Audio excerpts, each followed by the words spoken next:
É,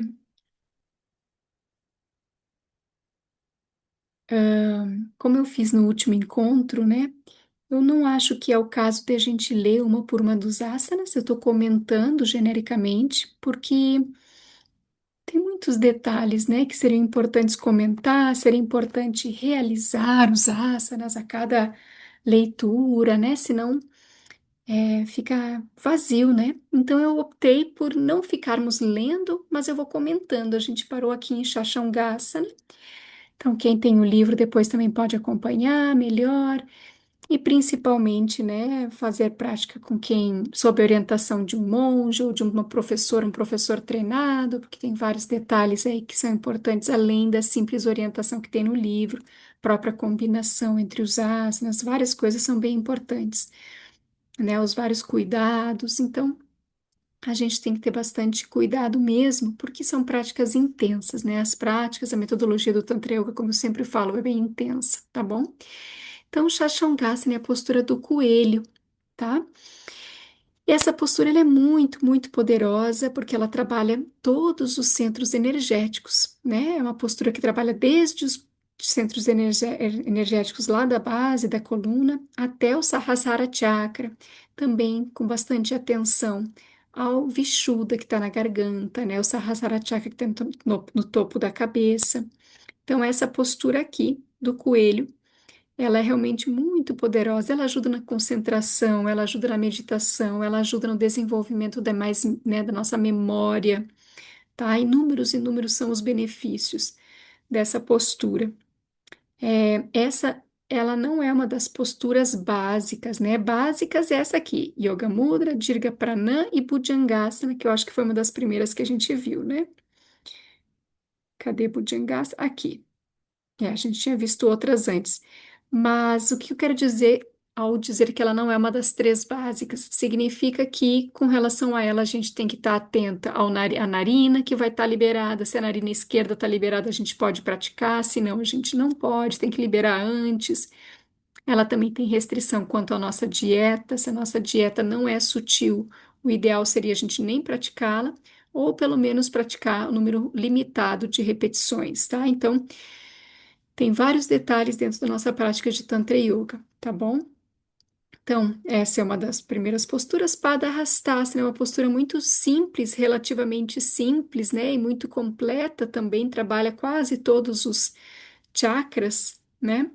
Desde os básicos até pelo menos o Vishuddha. Alguns vão dizer que trabalham também os outros dois superiores, eu tenho minhas dúvidas, né? Não é pacífico.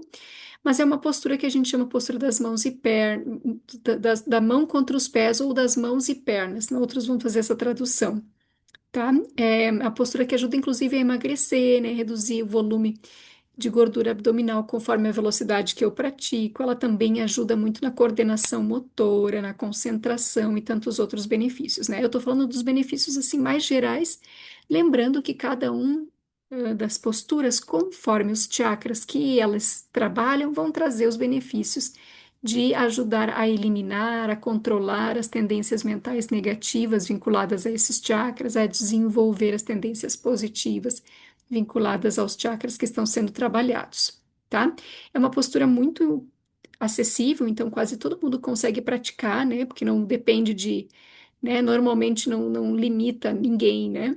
Essa postura. Agora, por exemplo, quem tem pressão alta, quem tem histórico de AVC, derrame, né? Ou glaucoma, né? Pressão nos olhos, tem que evitar para não descer tanto, por exemplo, né? Fica com o tronco paralelo ao solo. No mais, né, também não vem muito para trás, mas no mais ela é uma postura muito tranquila.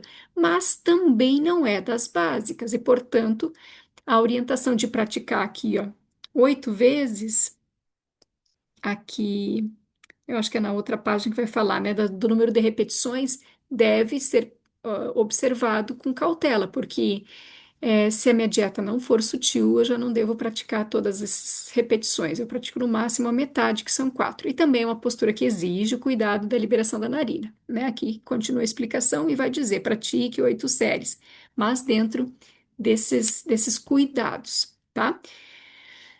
Terminamos aqui os asanas, não que tenham terminado, tem muito mais. O livro traz alguns, né? Mas esse aqui é. O livro traz um dos mudras, nós temos vários mudras também dentro da tradição do Tantra, mas uma coisa bem legal quando a gente fala dos mudras no Tantra é que a gente normalmente identifica mudras como aquelas posições de mão, né? Faz assim, né? É, e no Tantra a gente chama de mudras também outros tipos de posturas, porque na verdade mudra significa aquilo que é praticado com uma ideação mais profunda, tanto que a postura Yoga Mudra ou Yogasana se chama Yoga Mudra exatamente pela importância da ideação, por trazer essa conotação. Mas mudra é um dos termos que também, digamos assim, tem muitas, né, divergências. Uns vão dizer que é apenas movimentos, posturas de mãos, outros vão dizer que não, né? Mas no Tantra a gente considera muitas outras coisas mudras, né? A gente inclusive nem tem mudras só de mãos, exceto, né, o Anjali Mudra, que é a postura de mãos do Namaskar. A postura também da meditação, né? Ou assim, na sexta lição, sobre os joelhos, ou assim, nas outras lições, a postura das mãos na terceira lição. Então, temos algumas posturas de mão, né? Que nós podemos chamar de mudra. Mas, de regra, nós estudamos e praticamos mudras que não tem nada a ver com as mãos, tem a ver com o corpo inteiro, que tem outras funções. Esse Tsepa Mudra é um mudra muito legal para ser praticado assim que a gente acorda. Eu vou ler esse aqui, tá? Aqui vale a pena a gente ler. É, O exercício a seguir é excelente para a digestão, especialmente para os problemas de constipação. Constipação crônica é uma condição delicada que pode causar enfermidades sérias.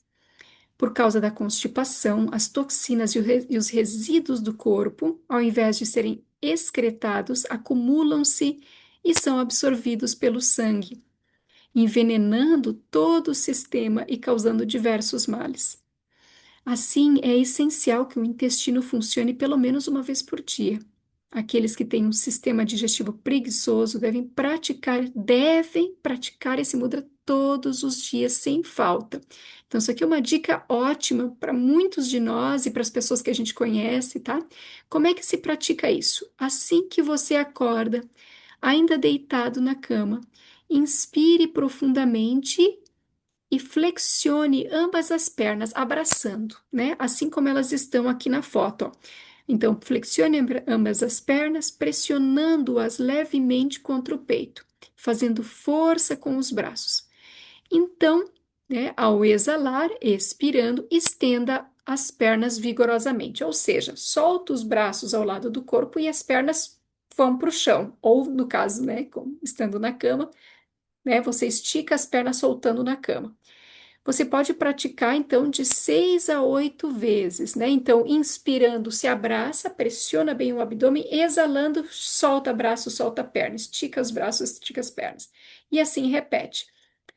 O detalhe desse mudra apenas é que, né, quem é casado vai ter que decidir como é que vai fazer isso, né? Com o companheiro ou com a companheira, para não judiar a pessoa que está no lado, né? Talvez sair da cama, ir para uma outra sala rapidinho. O ideal é logo que acorda, ainda na cama, mas, né, não, para não prejudicar quem vai estar dormindo do seu lado, ou o casal combina, vamos acordar junto, vamos fazer o mudra junto, né? Certo? E depois de repetir essas 6, 8 vezes, levante-se e beba um copo de água, de preferência, né? Uma água fresquinha. Os médicos dizem que beber um copo d'água imediatamente após o despertar é uma das melhores maneiras de estimular os movimentos peristálticos do intestino e ativar o intestino preguiçoso. Será melhor ainda se você adicionar um pouco de sumo de limão fresco e uma pitada de sal à água. Isso reduzirá a acidez no estômago e no sangue, que é a causa de muitos problemas digestivos. Sempre lave a boca antes de beber esse preparado líquido, porque muitos ácidos do processo digestivo são depositados na boca durante o sono. Essa é a razão pela qual acordamos com um gosto desagradável na boca. Por isso é preferível beber a água sem deixá-la tocar os dentes. Após fazer isso, mantenha a região do umbigo descoberta por 10 minutos. A área do umbigo, Manipura Chakra, é o centro de energia da digestão. Ao deixá-la exposta para receber o prana, energia vital, do ar fresco matinal, nós a fortalecemos. A prática diária desse mudra aliviará a constipação e a digestão melhorará consideravelmente, tá? Então, é uma prática simples, né? E que pode ser adotada por todos nós, e especialmente deve ser adotada por quem tem problemas de constipação, tá? Então, várias dicas aqui muito especiais. Vamos avançar um pouquinho na leitura e aí a gente para e comenta, né? Para a gente não passar do horário. Então, massagem. Hoje eu vou ler aqui todos os trechos para facilitar. Então, a massagem. Os asanas devem sempre ser seguidos de massagem, pois a massagem é um encerramento ideal para a vitalizadora prática de asanas. Os asanas estimulam as glândulas sebáceas localizadas sob a pele a produzirem seus óleos naturais. Esses óleos constituem um perfeito bálsamo para o corpo humano. A massagem faz com que essas benéficas secreções retornem à pele, mantendo-a macia e flexível. Para conservar esses óleos naturais, deve-se praticar os asanas protegido do sol e tomar banho somente após 30 minutos da conclusão da massagem. Né? Por isso que a gente fala, depois da aula de asanas, busque não entrar em contato com a água, né? Assim, por aproximadamente 30 minutos.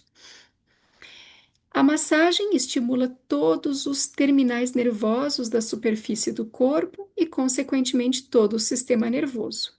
Isto harmoniza a aura, né, de energia prânica ao redor do corpo. A massagem relaxa os músculos a um nível de tensão muscular basal bem baixo. Aumenta a circulação sanguínea, ajuda a prevenir infecções e promove um bem-estar geral. A massagem propicia mais um importante benefício, que diz respeito ao fluxo de linfa no corpo. A linfa é um fluido vital que purifica o sangue e promove saúde e beleza ao corpo. Esse fluido preenche os espaços entre as células e os vasos capilares e age como agente intermediário entre o sangue e os tecidos. Ele recolhe as células mortas e os resíduos e flui através dos vasos linfáticos de volta ao coração. Mas antes de a linfa se juntar novamente ao sangue, os resíduos são filtrados em grandes gânglios linfáticos, onde os glóbulos brancos absorvem os resíduos e os carregam para o baço. Ali, eles são fragmentados e eliminados pelos rins. Essa linfa purificadora não flui pelos vasos linfáticos junto com o sangue, já que é um sistema totalmente separado. Ela se move lentamente devido à ação dos músculos. A massagem estimula e facilita amplamente o fluxo de linfa e, em consequência, purifica o sangue. Deve-se dar especial atenção à massagem nas áreas onde se encontram os grandes gânglios linfáticos, pescoço, axilas, virilha e joelho.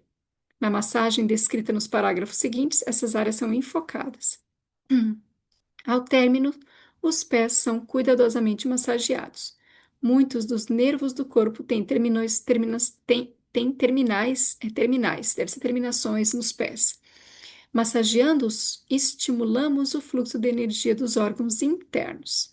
Dessa forma, a massagem completa estimula os órgãos internos, o sangue, a linfa, as glândulas e relaxa a pele e os músculos, preparando-nos para o relaxamento profundo da postura de Shavasana, ou postura do morto, tá?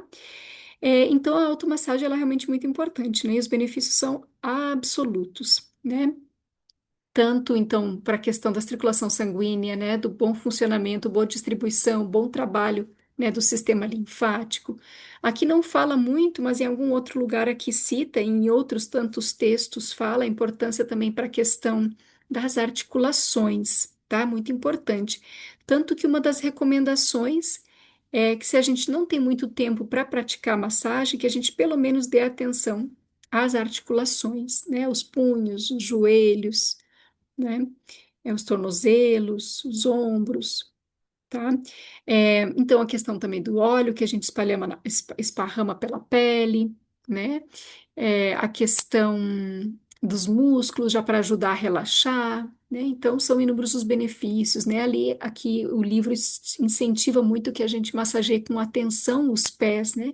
Até pela questão da reflexologia, todos reflexos dos órgãos internos que se encontram nos nossos pés, né? Tá? Então, são inúmeros os benefícios da massagem, por isso que é um elemento essencial da prática do Tantra Yoga. Eu suspeito, não sei o que que vocês acham, pedi que vocês opinem. Assim como eu acho que talvez seja estranho a gente ler os asanas um por um, já que a gente não vai estar praticando, não sei se vale a pena, não agora, porque a gente já está no limite do nosso tempo, mas se vocês acham que para o próximo encontro eu, a Didieré, lemos essas etapas da massagem, da técnica, o que que vocês acham? Alguém tem uma opinião? E também abrir o microfone para que se alguém queira comentar, perguntar, o que que vocês acham? Alguma dúvida?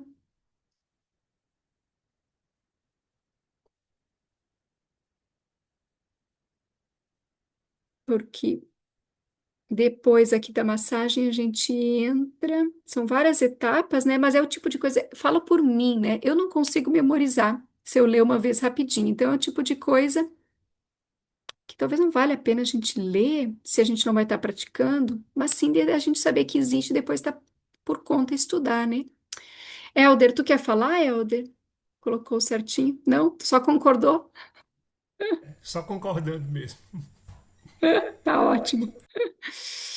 Então tá, então sugiro, né? Vou manter essa sugestão de a gente deixar para cada um fazer a sua leitura, fazer a sua prática depois sozinho da automassagem. Tá bem explicadinho, né? Eu até destaquei alguns pontos. A gente na próxima semana a gente entra aqui nas danças, né? Tanda vai Chique, que aí já tem muita coisa legal para a gente comentar. Pessoal, algum comentário?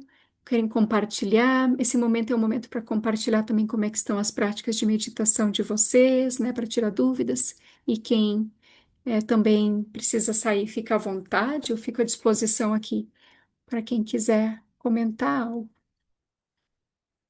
se alguém quiser, né?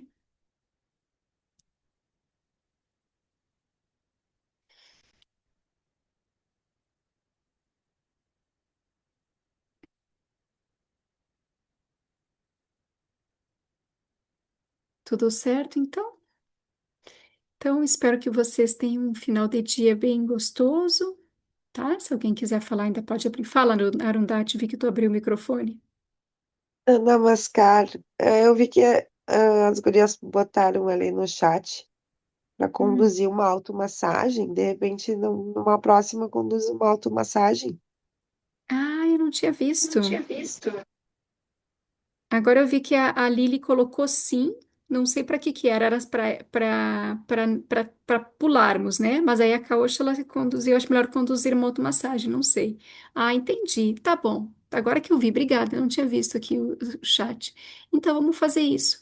Vamos fazer assim, então. Todo mundo lê a automassagem e a gente, em vez de ler, a gente faz uma prática. Podemos até combinar de fazer a automassagem. Deixa eu pensar quando seria melhor. Seria melhor antes do Kirtan, né? Antes do Kirtan, a gente faz uma automassagem, já relaxa um pouquinho. Dependendo, a gente pode inverter um pouco a ordem e fazer a automassagem e o relaxamento. Depois a gente lê sobre o relaxamento, né? A gente faz uma automassagem, relaxa 2 minutinhos e aí vai para o Kirtan, tá? Vamos fazer isso, boa ideia. Ótima ideia. E aí a gente depois volta para ler sobre Tandava, Kaushik, né? Ler sobre o relaxamento, o que que a gente praticou. Isso, e vocês tiverem alguma ideia sobre os asanas, né? Já que asanas a gente precisaria de mais tempo para praticar de vez em quando. A gente tinha, não sei quem aqui acompanhava, mas antes, há uns meses atrás, né? Arundhati conduzia uma aula de asanas lá do presencial em Santa Maria, com transmissão ao vivo para todo mundo. Mas a gente achou que podia estar ficando muito longa, né? Era uma prática de 30 minutinhos, mas ainda assim se estendia, né? 30 minutos, mais kirtan, mais meditação, depois mais o estudo. A gente entendeu por cortar.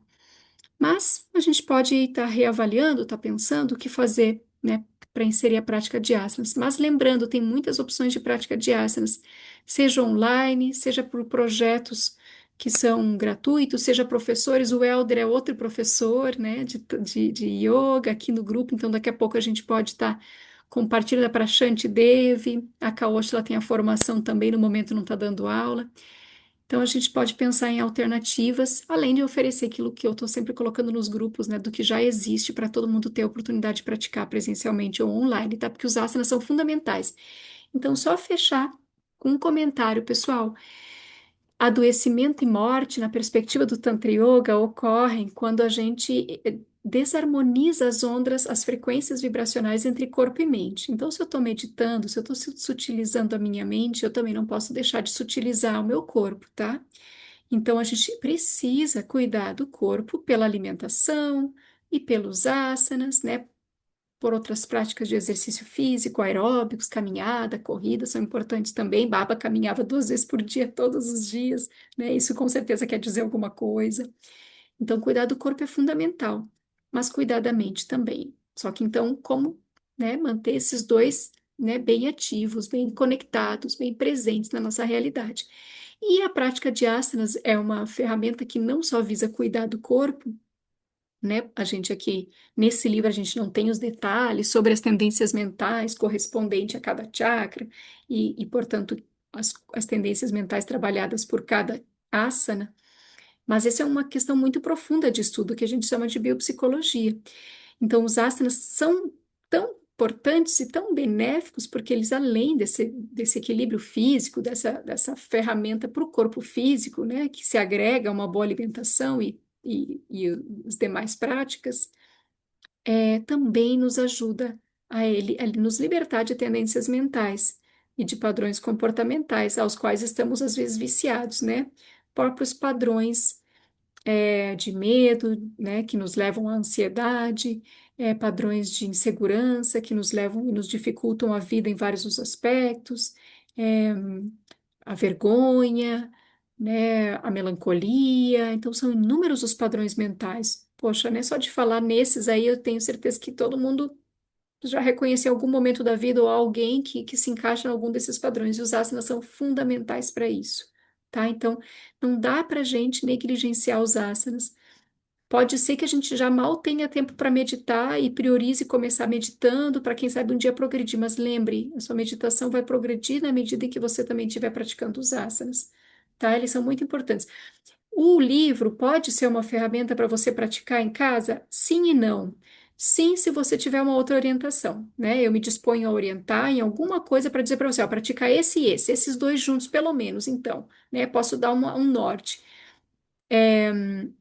Mas não acho perigoso você simplesmente sozinha ou sozinho sair fazendo esses asanas sem conseguir equilibrá-los, sem estar atento a alguns detalhes. Então, eu realmente acho um pouco perigoso, porque tem que saber equilibrar. Já imaginou se você faz muitos asanas de flexão do tronco à frente, sem nenhum para compensar? Você está ali, ó, pressionando, pressionando, pressionando toda essa região abdominal, sem nenhum cuidado para equilibrar e fazer uma devida massagem de pressão e expansão, pressão e expansão. Você vai estar hiperestimulando, às vezes, algumas tendências mentais, né? Hiperestimulando o funcionamento de algum órgão, né? Então, assim, a gente pode entre nós trocar, né? Esse momento aqui não é só para a gente ler e estudar um livro, é também para vocês dizerem, ah, comecei a praticar asanas em casa, é o que eu consigo fazer, comecei a praticar esse e esse, tá bom? Tragam aqui, falem comigo, coloquem no grupo, para a gente poder ser realmente um grupo de apoio para praticantes espirituais, tá? Não é só a gente aqui se encontrar e fazer check-in de que a gente meditou junto um dia na semana, tá? É para a gente realmente se ajudar, tá? Então, vamos pensar nessa questão dos asanas, se vocês têm alguma ideia de como que a gente pode fazer, né? Já que eu acho que só ler realmente não faz muito sentido, a gente pode, às vezes, determinar um encontro para só fazer a prática dos asanas. Enfim, vamos pensar. Eu não tive nenhuma grande ideia aí, vocês podem sugerir nos grupos, né? E aí a gente tenta achar uma melhor ideia para a gente poder avançar nisso também, tá, gente? Para a gente poder dizer assim, ó, estudamos o Yoga para a Saúde Integral, esse livro, e a gente está em condições de vivê-lo, tudo que tem ali, de forma mais plena possível, né? A gente se sente seguro para viver o que o livro ensina. E aí o livro segue ali de cabeceira, né? Livro de cabeceira para a gente consultar, mas não ficou nada pendente dali para eu me sentir seguro para vivenciar, tá bom? Alguém quer falar alguma coisa?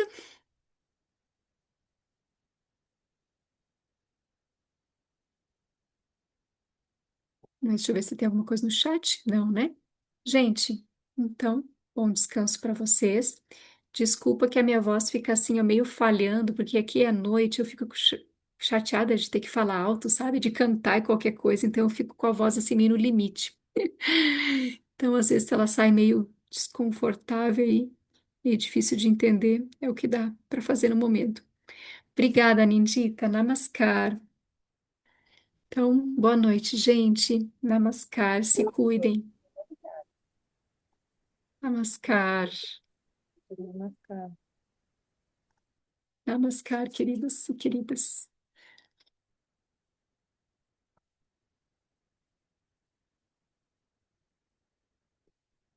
Boa noite, Namaskar.